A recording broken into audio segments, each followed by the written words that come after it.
갑자기 쏟아진 비에 0.5m 걸어가기조차 쉽지 않은 사람들이 물에 갇혀 오도 가도 못하고 발이 묶였습니다.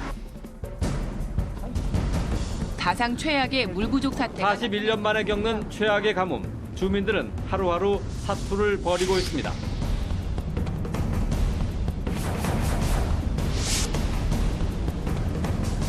우리나라는 물이 많은 나라일까 아니면 부족한 나라일까?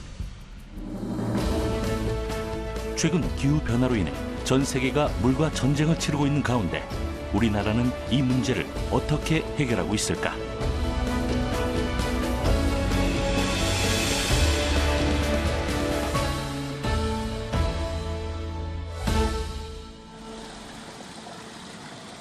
예부터 우리나라는 삼천리 금수강산이라 불리며 풍성한 수자원을 누려왔다. 이 풍요롭고 깨끗한 물을 언제 어디에서나 맛볼 수 있었다. 하지만 가뭄과 홍수 등 기상이변으로 인해 우리 국토는 메말라가고 마음 놓고 쓸 수 있는 물은 점점 줄어들고 있다. 우리나라는 물 스트레스를 겪으며 유엔이 정한 물 부족 국가로 지정되었다. 우리나라의 그 강수량은 연간 한 1275mm 정도 돼요. 그 정도면은 세계의 평균 강우량의 한 1.3배 정도 됩니다. 그렇지만 인구 대비로 인구가 워낙 많기 때문에 1인당 사용 가능한 수자원량은 전 세계 평균의 10분의 1밖에 안 돼요. 그러니까 물 부족 국가라는 이 평가를 이제 분류를 하게 된 겁니다. OECD 환경전망 2050 보고서에 따르면 우리나라는 2025년 물 기근 국가를 거쳐 2050년에는 물 부족 지수가 가장 높을 것으로 전망했다.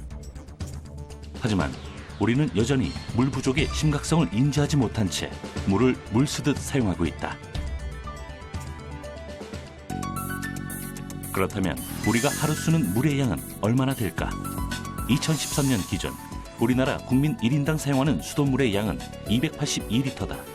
2리터 생수병을 기준으로 할 때 약 140병에 이르는 양이다. 여기에 공업용과 기타 용수를 모두 포함할 경우 그 사용량은 더욱더 늘어나게 된다. 수도꼭지를 틀면 언제 어디서든지 쉽게 물을 사용할 수 있기 때문이다. 우리는 언제부터 물을 마음껏 사용하게 된 것일까? 불과 몇십 년 전만 해도 우리는 개울이나 우물가에서 물을 길어다 먹으며 생활해왔다. 자연스럽게 물이 있는 곳으로 사람이 모이게 되었고 마을이, 도시가 형성되었다. 급격한 산업화는 도시로 인구를 밀집시켰고 절대적인 물 부족 현상을 일으켰다. 물을 안정적으로 공급하기 위해서는 상수도의 시설 확충이 무엇보다 시급했다.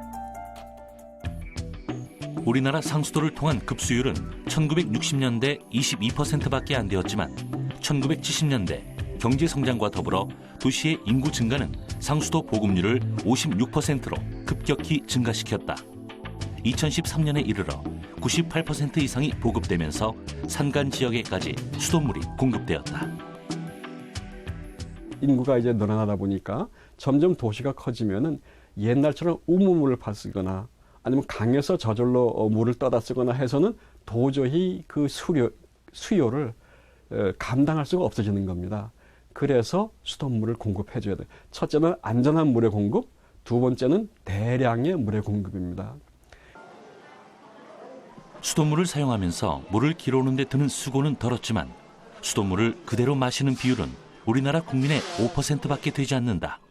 왜 이런 현상이 나타난 것일까? 바로 수돗물에 대한 불신 때문이다. 생활 하수와 공장 폐수 등이 다량 유입돼 전국 5대 강이 심하게 오염되었고 수돗물의 원수로 이용되는 상수원에 물고기가 떼죽음을 당한 채 발견되었다.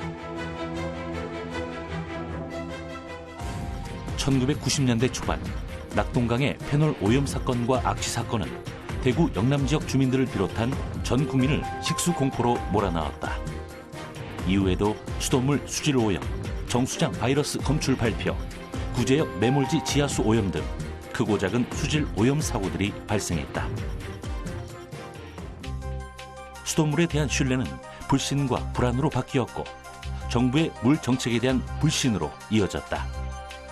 도시화와 환경 오염으로 우리가 마실 물에 비상이 걸린 것이다. 거의 매년 한 번씩 그러다 보니까 수돗물에 대한 신뢰가 엄청 떨어져 버린 겁니다. 원수도 나쁘고 속에 뭐 발암성 물질도 있다 그러지. 이러다 보니까 굉장히 떨어져. 그게 물론 수돗물의 전체가 그런 것이 아니고 극히 일부분이고 어쩌면 수돗물에 전혀 상관이 없는 일일 수가 있는데 그게 이제 하나의 사건이 전체적으로 이제 전체 수돗물의 이미지가 그런 식으로 만들어져 버린 겁니다. 이때부터였을까? 우리는 수돗물이 비위생적이라는 편견을 갖기 시작했고 대부분의 사람들이 수돗물을 마시지 않는다. 안전하고 건강한 물을 찾아 생수를 사 먹거나 정수기를 이용해 물을 음용하고 있다. 그렇다면 수돗물에 대한 불신으로 인해 발생하는 사회적 추가 비용은 얼마나 될까? 생수 구입비 5,200억 원, 정수기 구매 렌탈 비용이 1조 7,300억 원으로 연간 2조 2,500억 원에 달하고 있다. 국가가 책임지고 관리하는 수돗물은 과연 안전할까? 서울에서 가장 오래된 정수장, 뚝도 아리수 정수센터를 찾았다. 이곳에서는 서울시 수돗물이 정수 처리되는 곳으로 종로구, 마포구, 성동구 등 7개 구 72개 동 102만 명의 서울 시민들에게 물을 공급하고 있다. 저희가 이제 일반 표준 처리 공정은 여기서부터 약 한 5km 떨어져 있는 자양 치수장에서 한강 원소를 채수하여 찹수정, 약품 혼화, 응집, 침전, 여과, 소독 과정을 거치고 있습니다. 여기에 저희 이제 뚝도 정수장에서는 이제 일반 표준 공정 외에 추가 고도 정수 처리 공정이 작년 6월 24일부터 도입돼 운영하고 있습니다. 최근 좀 더 맑고 깨끗한 물을 공급하기 위해 오존 처리와 함께 입상 활성탄으로 한 번 더 걸러주는 고도 정수 처리 과정을 거친다. 오존은 염소보다 살균력이 더 강해 표준 처리 공정에서 잘 처리되지 않은 유기물을 더 작게 분해해 입상 활성탄에 잘 흡착할 수 있도록 도와주는 역할을 한다. 그래서 물속에다가 이 오존을 통과시키면은 물속에 있는 유기물질들이 부서집니다. 그래서 해로울 수 있는 유기물질들이 결국은 해롭지 않게 되는 그런 작용을 할 수가 있어요. 또 요새 최근에 문제가 되고 있는 녹조 때문에 문제가 되고 있는 여러 가지 뭐 맛이라든가 냄새라든가 이렇게 내는 물질들도 다 산화를 시킬 수가 있어요. 그래서 오존을 주입하는 겁니다. 오존을 주입하고 나면은 아직도 물속에 찌꺼기가 좀 있겠죠. 예를 들어서 산화된 유기물질 또는 맛과 냄새가 좀 날아가게 됐지만 그래도 좀 남아있는 여러 가지 미량 물질들 이런 것들이 충분히 제거하기 위해서 활성탄이라고 하는 것을 통과시킵니다.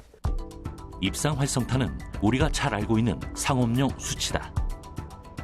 오래전부터 우리 선조들은 장을 담글 때 장독에 메주와 함께 수출 넣어 불순물과 유해물질을 흡착 제거해 맛있는 장을 만들어 왔다. 이 원리를 생각하면 입상 활성탄이 물속에서 하는 역할을 쉽게 이해할 수 있는데 입상 활성탄에는 0.5mm 정도의 아주 미세한 구멍이 뚫려 있어 오존 처리한 수돗물에 남아있는 유기물질을 완벽하게 흡착해 남아있는 맛, 냄새 유발 물질을 효과적으로 제거한다.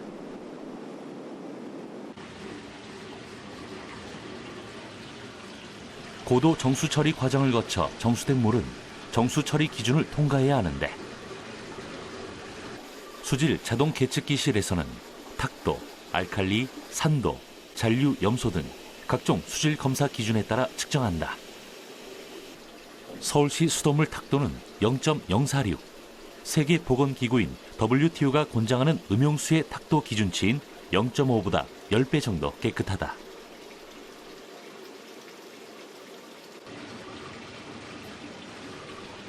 이렇게 처리된 수돗물은 계곡의 1급수보다 더 투명하고 깨끗하다. 최근 우리의 정수 기술은 세계 1, 2위를 다툴 정도인데 왜 우리는 계속해서 수돗물을 불신하고 있는 것일까? 우리가 수돗물을 마시지 않으려는 데는 여러 이유가 있었다. 상수원의 수질 문제, 이물질 발생 등 수질 문제에 대한 우려와 막연한 불안감 때문에 수돗물을 기피하고 있었다. 그리고 물에서 비린맛이 나거나 소독약 냄새가 난다는 이유에서 수돗물을 마시지 않았던 것이다. 아무리 깨끗한 물이더라도 눈에 보이지 않는 오염물질이 함유될 수 있어 수돗물은 반드시 소독 절차를 거친다. 이때 수돗물 세균, 바이러스 등을 살균 소독하는 방법으로 염소를 투입하게 된다. 수돗물에서 냄새가 나는 이유는 잔류염소가 원인이다. 하지만 수돗물의 잔류염소는 먹는 물 수질 기준 1리터당 4mg 이하로 제한하고 있다. 최근 0.1에서 0.3 이하로 주입량을 줄였지만 수돗물의 잔류염소는 어느 정도 남아있는데 과연 안전할까? 염소가 물론 해로운 것이긴 하지만 사실은 염소를 넣음으로써 우리는 더 무서운 이질 콜레라 패스트의 전염병으로부터 해방될 수가 있는 겁니다. 그 대신에 염소도 마찬가지로 시간의 지남에 따라서 공기중으로 날아가고 없어지고 하는 것이거든요. 그래도 우리는 안전을 위해서 정수장에서 만든 물이 우리가 시민들한테 닿을 때까지 혹시라도 모르는 미생물에 감염될까 봐 약간의 염소를 남겨두는 것인데 이것이 만약 꺼려 하신다 그러면은 물을 받아서 좀 놓아두시면은 물속에 있는 염소가 결국은 다 날아가고 없어질 것이기 때문에 더 좋게 물을 드실 수가 있습니다. 정수장에서 각 가정까지 가는 동안 안전성이 확보되지 않아 염소 투입은 꼭 필요한 단계다. 미생물의 증식을 억제하기 위해 소량을 사용하기 때문에 그리 걱정할 정도는 아니라고 하는데 정말 우리 몸에 괜찮은 것일까?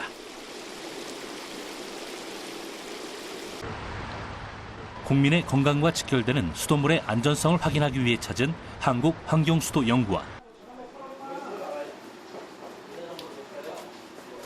이곳에서는 서울시 수돗물평가위원회와 함께 한 달에 한 번씩 두 곳의 정수센터의 수돗물을 비롯해 가정과 학교에서 먹는 물, 지하수, 저수조 등의 물을 취수해 수질 검사를 진행하고 있다.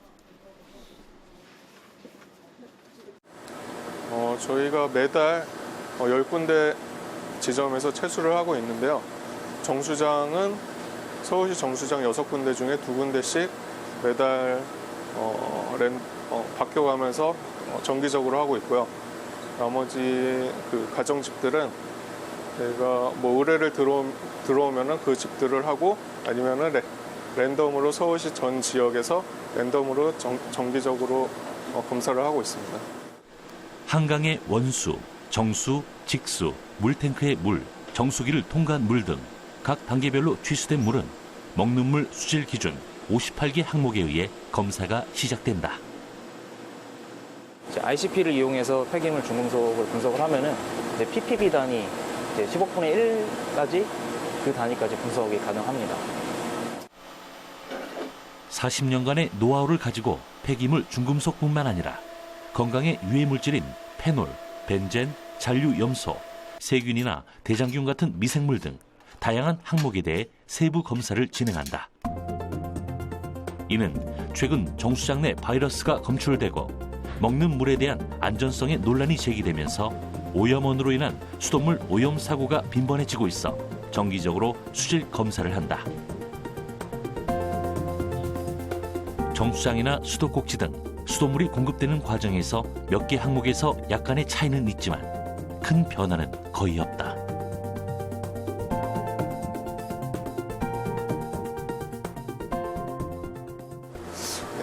약간씩 변화가 있긴 하는데요. 잔류염소 같은 경우에는 조금씩 줄어들고 가정으로 갈수록 좀 줄어들고 소독 부산물 같은 경우에는 조금씩 늘어날 수는 있는데 그 수치가 많이 차이가 나지는 않고요. 다 기준치 이내보다 많이 낮은 수치로 나오고 있습니다. 결과가. 수돗물에 대한 신뢰도를 높이기 위해 수질 검사 결과는 서울시 수돗물평가위원회 홈페이지에서 확인할 수 있고 일반 가정집에서도 수질 검사를 의뢰할 수 있어 믿고 수돗물을 마실 수 있다. 하지만 아무리 깨끗한 수돗물을 가정에 공급한다고 해도 수돗물에 대한 사람들의 불신은 여전하다. 바로 물을 공급해주는 상수도 배관이 노후화됐기 때문이다. 1960년부터 구축되기 시작한 상수도가 노후화되면서 파열 사고가 끊이지 않고 있다. 노후 상수관로가 터지기 시작하면 유수율, 즉 정수장에서 생산한 수돗물이 가정에 전달되는 비율이 현저히 낮아진다. 이는 노후된 상수도관을 통해 물이 새고 있다는 것이다. 한국환경공단 자료에 따르면 현재 19만여 킬로미터에 이르는 전국 상수관로 가운데 20년 이상 된 노후 관로가 30.6%에 달한다고 한다. 이 비율이 2020년에는 37%, 2030년에는 60%로 급증할 것으로 예상되고 있다. 우리가 상수도 통계상으로 봐서 지난 10년 동안 잃어버린 물, 노후 관망 때문에 누수된 물이 약 80억 입방미터가 넘습니다. 매년 한 8억 입방미터의 물이 누수가 돼서 없어진 겁니다. 근데 우리가 지난 36년 동안 생공용수 전용댐으로 16개의 댐을 지어서 공급해주는 물의 양이 1년에 7억 6천만 톤이네요. 그러면은 우리가 이 누수되는 노후 관망을 잘 정비를 해서 만약 완벽하게 누수를 없앤다 그러면은 16개의 생공용수 전용댐을 새로 짓는 거나 마찬가지고 그 반만 잡는다고 하더라도 8개 이상의 댐을 새로 짓는 거와 같은 효과를 가져온다고 볼 수 있습니다. 극심한 가뭄이 발생하면 강수량 못지않게 상수도 유수율이 단수를 결정짓는 주요한 요인으로 작용한다. 실제로 지난 가뭄에서도 지역별 강수량보다는 상수도 유수율에 따라 단수 기간이 더 길어지는 곳이 많았다. 상수도 노후화가 가져온 재앙은 이미 시작되었다. 그렇다면 우리는 이 문제를 어떻게 극복해야 할까? 대답은 물 관리에 있다. 우리나라의 경우 여름 장마철과 태풍 기간에 강수량이 집중되므로 물에 대한 대비가 필요하다. 물이 부족해지면 대규모 홍수 피해로 이어질 뿐만 아니라 식수를 포함한 용수 부족에 시달리게 된다. 이를 예방하기 위해 4대강에 16개의 보를 설치했지만 실제로 가뭄 때 농경지에 공급된 물은 극히 일부였다. 물 관리가 제대로 이루어지지 못한 것이다. 40여 년 만에 가뭄으로 인해 물의 흐름이 느려졌고 물이 고이면서 더러워졌다. 그 사이 찾아온 녹조는 강의 생태계뿐만 아니라 우리의 건강까지 위협하고 있다. 사실 녹조는 생태계의 유지를 위해선 꼭 필요한 존재지만 녹조가 기하급수적으로 증식하게 되면 하천에 악취가 발생해 문제가 된다.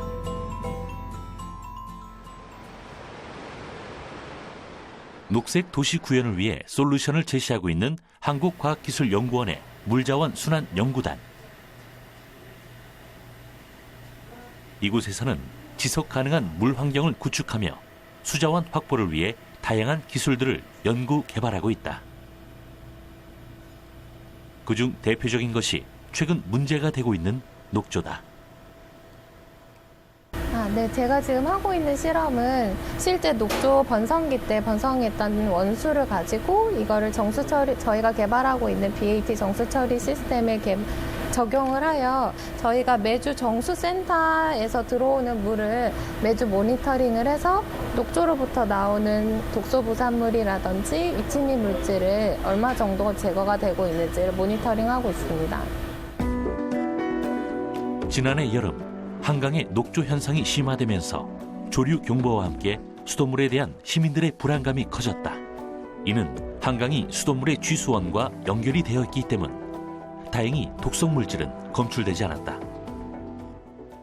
최근 들어서 녹조가 끼면 독성 문제가 생겨서 우리 인간들에게 큰 해를 끼친다라고 말씀하시는데, 자, 녹조의 독성 문제는 녹조가 끼면 독성이 발생된다라고 반드시 일치되는 것은 아닙니다.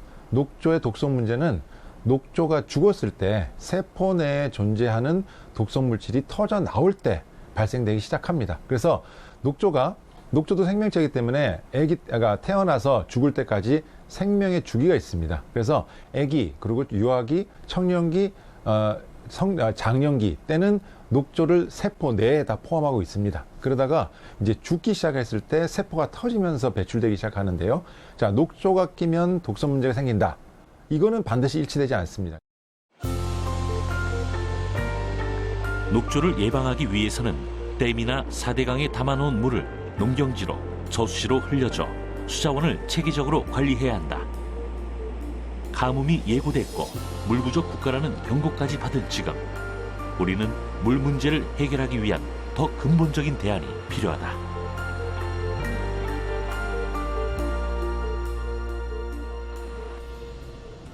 물 관리의 중요성을 일찍부터 인정한 서울의 한 대학교. 이곳에서 제시한 대안은 건물 입구에서 확인할 수 있는데 바로 이 항아리, 빗물 저금통이다.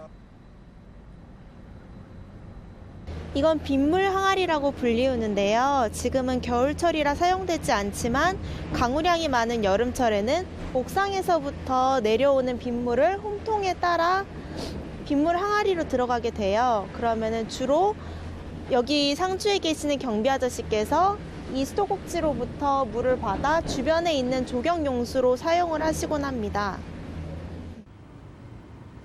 일반적으로 비가 내릴 때 건물 위로 내리는 빗물은 홈통을 타고 하수도로 버려진다. 하지만 이곳에서는 홈통에 작은 구멍을 뚫어 거름망과 호수를 항아리에 연결해 빗물을 모아서 재사용하고 있다.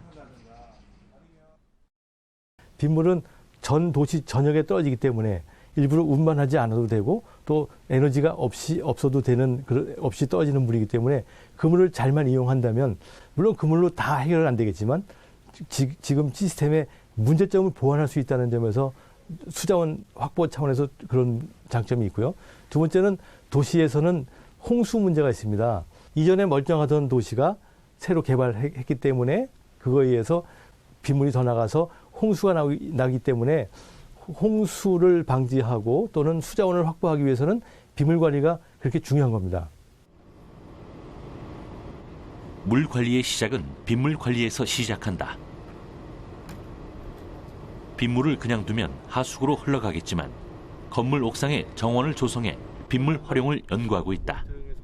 옥상 정원 자체가 하나의 빗물 연구소인 셈이다. 도시형 홍수를 줄이고 에너지를 저감할 수 있는 옥상 정원의 효과를 알아보기 위해 처음 옥상 정원을 만들었다. 다른 건물은 콘크리트 옥상인데 여기는 그 위에 흙을 덮고 그다음에 그 풀과 나무를 심을 수 있게 만들어놨습니다. 그러니까 옥상 녹화를 한 거죠. 옥상 녹화를 했는데 좀 특이한 것이 있습니다. 여기는 오목형 옥상 녹화로서 비가 오게 되면 빗물이 모일 수 있는 옥상 녹화입니다. 다른 데서는 옥상 녹화를 하더라도 비는 다 버리고 나중에 필요하면 수돗물 주는 식으로 해서 수돗물 값이 많이 들어가는데 여기는 비가 오게 되면 빗물을 모으게 돼 있어요. 밑에 한 5cm 정도의 저류 공간이 있어가지고 50mm, 한 100mm까지는 비가 오게 되더라도 한 방울도 안 나가게 되기 때문에 그 물을 받아주기 때문에 홍수를 방지할 수 있고 그 다음에 그 물을 쓰기 때문에 수돗물을 안 줘도 된다. 이곳은 다른 옥상과 달리 가운데가 움푹 들어가 있는 오목형 구조로 하루 40mm의 빗물을 머금을 수 있도록 설계되었다. 물론 시간당 몇십 밀리미터씩 쏟아지는 호에는 한계가 있겠지만 토양층과 빗물길을 통해 단 몇 분만이라도 빗물을 잡아둠으로써 도시 홍수를 완화하는 효과는 기대할 수 있다는 것이다. 여기는 그냥 못 쓰는 지붕 공간입니다. 그래도 한 80제곱미터 정도 되는데 여기 떨어지는 빗물이 이전에는 모아가지고 요 관을 통해서 떨어져가지고 그냥 하수로 가게 돼 있어요. 근데 그게 너무 아까우니까 그걸 모아서 옥상에다 연못을 만들자. 연못을 만들어서 여름에 좀 시원하게 만들고 또 여기서 수질이 변화되는 것을 잘 조정을 한다면은 옥상에 아주 좋은 조경 공간이 만들어질 수 있다는 생각에서 이렇게 만들었습니다. 버려지는 빗물이 아까워 옥상 정원에 이어 인공 연못까지 만들어 빗물을 재사용하고 있다.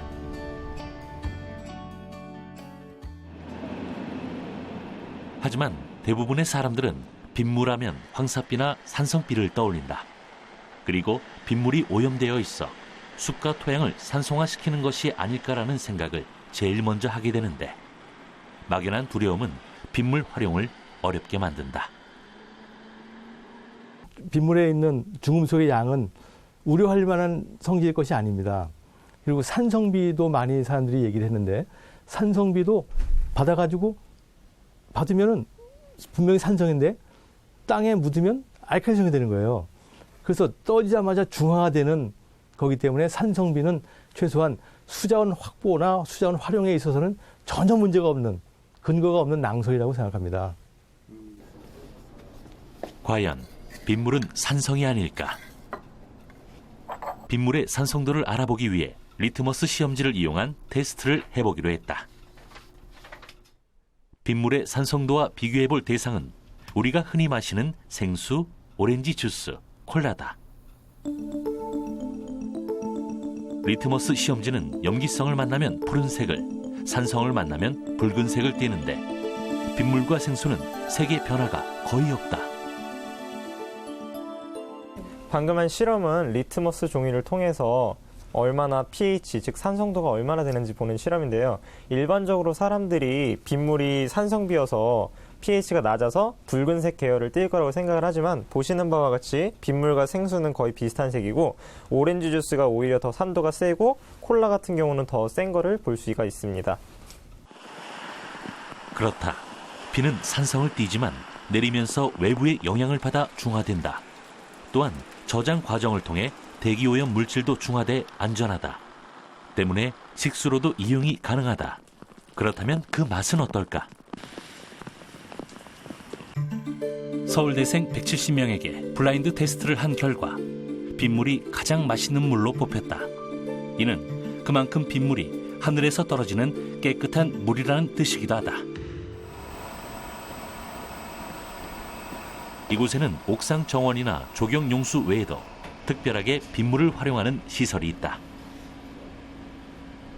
빗물의 경우 갈수기에는 물 부족 우려가 크기 때문에 한 번 사용한 물을 버리지 않고 중수도 시설을 통해 재활용하는데 이는 안정적인 수량 확보를 위해서다. 네, 여기 보이시는 이 시설이 저희가 말하는 빗물과 저농도 오수를 처리해서 다시 재이용수로 공급을 하는 하이브리드 시설입니다. 저농도 오수가 첫 번째 통으로 들어오게 되면은 통을 거치면서 정수를 거치게 됩니다. 그래서 마지막으로 이 세 번째 통에서 빗물과 같이 섞여서 저희가 변기로 사용하는 제2용수로 공급이 되게 됩니다. 중수도 또한 물 부족 시대에 수자원을 대체할 수 있는 대안 중 하나이다. 중수도란 한 번 사용한 물을 재처리하여 다시 이용하는 것을 말하며 중수 사용량만큼 하수량이 줄어 하천의 수질이 깨끗해진다.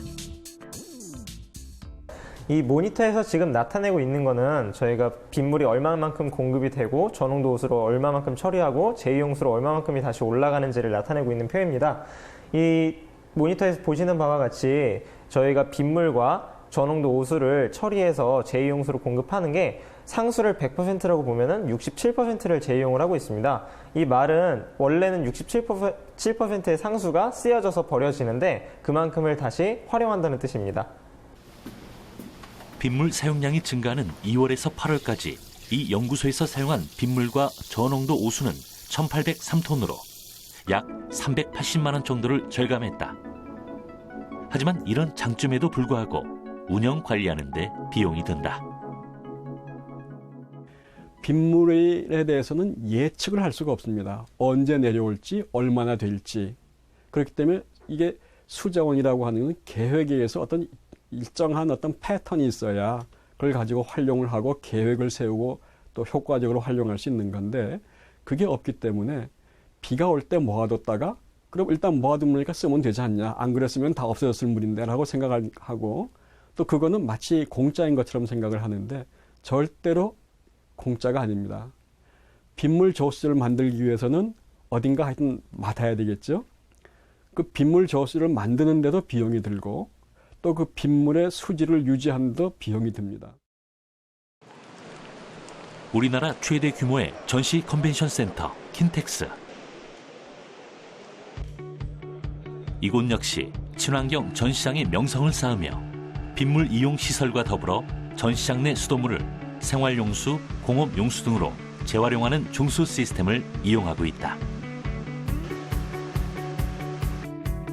연간 360여만 명이 방문하고 있어 물 관리가 필수적인데 약 50%의 빗물을 사용해 연간 2천만 원의 예산을 절감했다. 도시에서 빗물 이용의 가능성은 얼마나 될까? 도시를 완전히 숲으로 바꿀 수는 없습니다. 그렇지만 숲이 가지고 있던 기능을 도시에 넣을 수가 있습니다.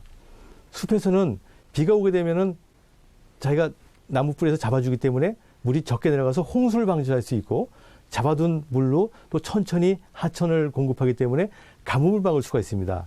도시에서는 빗물 저장조를 만들게 되면은 큰 비가 올 때 저장조에 들어가서 홍수를 막고 모아둔 저장조를 가지고 다른 데 쓰게 되니까 수자원을 확보할 수 있기 때문에 빗물 저장조가 숲의 물적인 기능을 대응할 수 있고 또 숲의 열적인 기능을 보게 되면은 여름에 나무의 이파리에서부터 수증기가 빠져나감으로써 증산작용에 의해서 기화열을 뺏어가기 때문에 온도가 낮습니다. 그 똑같은 효과를 옥상 같은 데라든지 아니면 그 도로에 뭐 빗물 정원이라든지 이런 걸 만들어 가지고 나무를 심게 되면은 풀을 심게 되면은 풀에서 나오는 그 수증기로서 기화열을 낮춰줘 가지고 도시의 열섬 현상을 낮출 수가 있습니다. 도시가 숲이 될 수 있다. 그 사례가 되는 곳이 바로 수원시다. 레인시티를 선언하며 빗물 자원화에 앞장서고 있다. 수원시는 연간 강수량이 연간 물 사용량보다 많지만 실제 사용하는 빗물의 양은 거의 없었다. 물 자급률을 높이기 위해 빗물을 사용하기 시작한 것이다. 수원시의 도시 비전에 발맞춰 2014년 물순환 계획을 수립한 장안구청.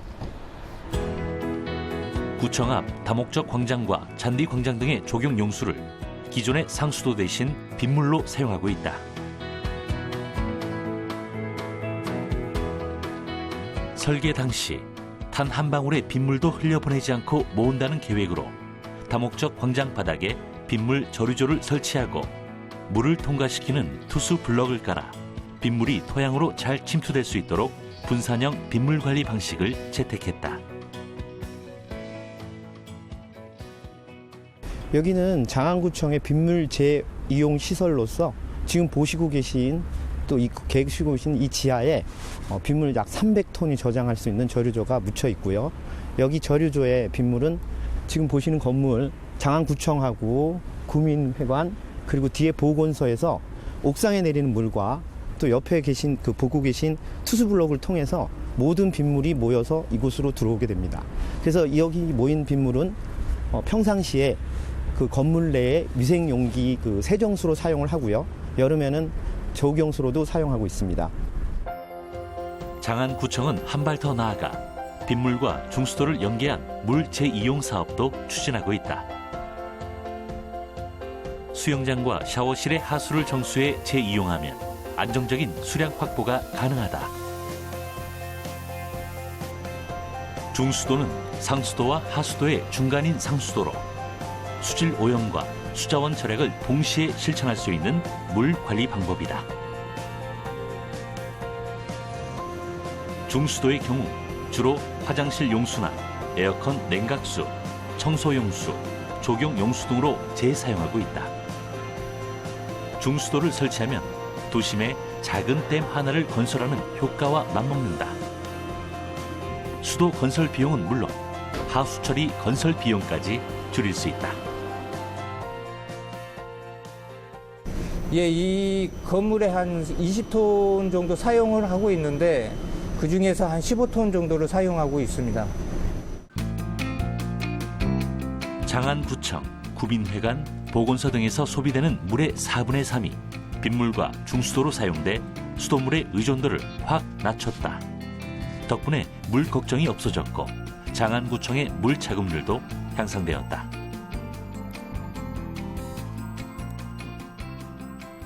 네, 수원시에서는 레인시티 사업을 통해 종합운동장, 고가도로, 학교 등 대규모 빗물 저장 시설과 개인주택의 빗물 저금통 등 254개소에 86,200톤의 저장시설을 설치하여 운동장 잔디용수, 조경용수, 청소수, 텃밭 용수로 사용하고 있습니다.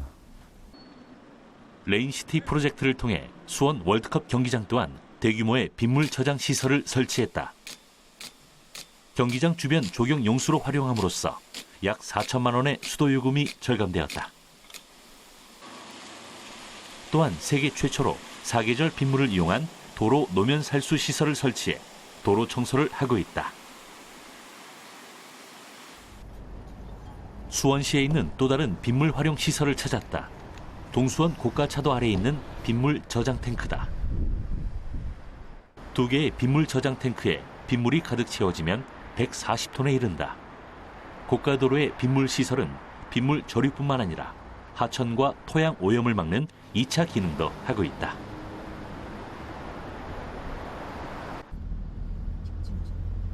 수원시의 빗물 저장 시설은 공공기관에서 멈추지 않는다.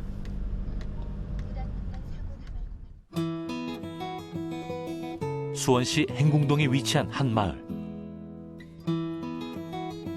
이곳은 생태 교통 마을이자 작년부터 빗물 시범 운영 마을로 지정된 곳이다. 마을 곳곳에서 빗물 저류 시설을 볼 수 있는데 감각적인 디자인이 눈에 띈다. 수원시의 빗물 저금통은 건물 위로 내리는 빗물이 홈통을 타고 내려와 저금통에 저장되는 원리이다. 여기는 이제 빗물을 재이용할 수 있는 시범 동네로서 이번 연도에만 20개소를 빗물 저금통을 곳곳이 설치를 했어요. 그래서 이제 주민분들이 빗물을 모아서 이제 조경 용수로 청소 용수로서 이제 이용을 하고 있습니다. 수원시는 2012년부터 주민 참여형 빗물 이용 시설을 설치 지원했다. 1, 2톤 규모의 빗물 저금통 설치 시 500만 원 범위에서 설치비를 지원해주고 있다. 빗물 저금통이 잘 활용되고 있는지 점검에 나섰다. 빗물 저금통 점검 좀 하러 왔어요. 네, 얼어서 물 빼놓으신 거죠? 빼놨어요. 네. 잘 받아 쓰는데 지금은 날이 추워서 절로 받으면 이거 참 여름엔 잘 썼죠, 이거 꾸준하게. 어릴 적 빗물을 받아먹고 빨래했던 그때를 생각하며 2013년 처음 빗물 항아리를 설치한 조용호 할아버지. 3년 동안 빗물을 모아 조경 용수로, 청소 용수로 활용하며 수돗물을 절약해왔다. 항아리는 매번 내린 빗물의 양과 사용한 빗물의 양을 측정한다. 아유, 너무 좋죠. 저는 그래서 뭐든지 아끼는 것밖에 몰라서 이 빗물 받으면 작년에 그렇게 감으로써도 이거 갖고 다 사용했어요. 이게. 평소 250개의 화분을 키우는데 모은 빗물을 활용한다는 할아버지. 봄이 되면 옥상에 고추, 상추 등을 재배하며 소일거리 삼아 농사를 짓는다. 주변에 수원 화성이 있어 관광객들과도 소통한다. 집에 고춧가루 한 거는 얼마나 깨끗하고 그냥 새빨간 게 좋았는데요. 아, 이거 고추 빨갛게 됐을 때는 아주 외부 사람들 오면 아주 헌탁을 했는데 얼마나 잘 갖고 나서 잘했다고 그냥 칭찬을 얼마나 잘해 주시는데.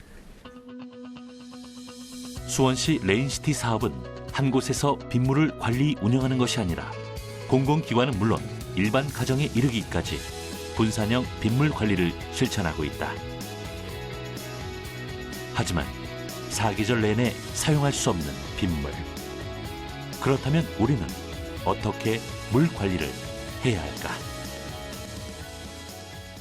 우리가 결국은 물을 사용한다는 것은 자연을 빌려다 쓰는 것이거든요. 자연을 빌려다 쓴다는 것은 환경에 대한 부담을 줄 수 있는 부분이에요. 그래서 그 물 관리의 어떤 비전이라든가 또는 앞으로 미래에 우리가 해야 될 일들은 우선 수원을 깨끗하게 유지하는 겁니다.